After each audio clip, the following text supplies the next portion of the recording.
বিপদের মধ্যে ফের বিপদ। কিছুক্ষণ আগেই তীব্র ভয়ঙ্কর ভূমিকম্পে কেঁপে উঠল পড়শি দেশ আফগানিস্তান। ভয়ঙ্কর এই ভূমিকম্পে মর্মান্তিক মৃত্যু হয়েছে 610 জনের। জোরালো এই ভূমিকম্পে কেঁপে উঠল ভারতের দিল্লিও। প্রবল ভূমিকম্পের জেরে সকলেই দ্রুত ঘর থেকে বাইরে বেরিয়ে আসেন। গোটা দেশ জুড়ে ব্যাপক আতঙ্কের সৃষ্টি হয়েছে। আতঙ্কে রীতিমতো ছোটাছুটি, দিশেহারা দেশবাসী।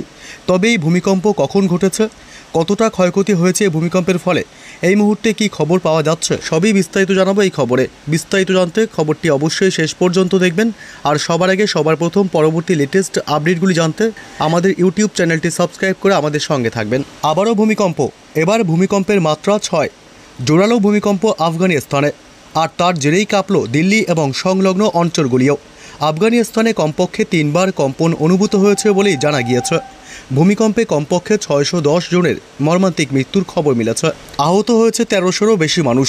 আমেরিকার জিওলজিক্যাল সার্ভে রিপোর্ট অনুযায়ী সোমবার 1 সেপ্টেম্বর দক্ষিণ পূর্ব আফগানিস্তানে জোরালো ভূমিকম্প হয়। রিক্টার স্কেলে কম্পনের মাত্রা ছিল 6। জালালাবাদের উত্তর পূর্বে 27 কিলোমিটার দূরে ভূমিকম্পের মূল কেন্দ্র ছিল। ভূপৃষ্ঠ থেকে 8 কিলোমিটার গভীরে কম্পনের উৎসস্থল ছিল। রাত 12:47 নাগাদ কম্পন অনুভূত হয়। 20 মিনিট পরই ফের একটি জোরালো কম্পন অনুভূত হয়েছে। সেই কম্পনের মাত্রা ছিল 4.5। ভূপৃষ্ঠ থেকে 10 কিলোমিটার গভীরে এর উৎসস্থল ছিল। আফগানিস্তানের এই ভূমিকম্পে কমপক্ষে 250 জনের মৃত্যুর খবর মিলেছে। আহত 500 জনেরও বেশি। তবে হতাহতের সংখ্যা আরও বাড়তে পারে বলেই আশঙ্কা। ব্যাপক ক্ষয়ক্ষতি হয়েছে আফগানিস্তান জুড়ে। ভেঙে পড়েছে একাধিক বাড়িঘর। এদিকে আফগানিস্তানে ভূমিকম্পের জেরে পাকিস্তান এবং উত্তর ভারতেও কম্পন অনুভূত হয়েছে।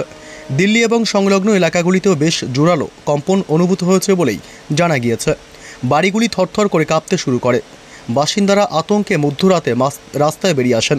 প্রসঙ্গত, বিগত কয়েক বছর ধরেই আফগানিস্তান এবং সংলগ্ন হিমালয় অঞ্চলে ঘন ঘন ভূমিকম্প হচ্ছে, যা ভূবিজ্ঞানীদের যথেষ্ট উদ্বেগ বাড়িয়েছে।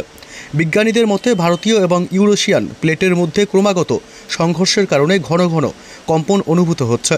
ফল্ট লাইন থাকায় এখানে ক্ষয়ক্ষতির আশঙ্কাও আরও বেশি।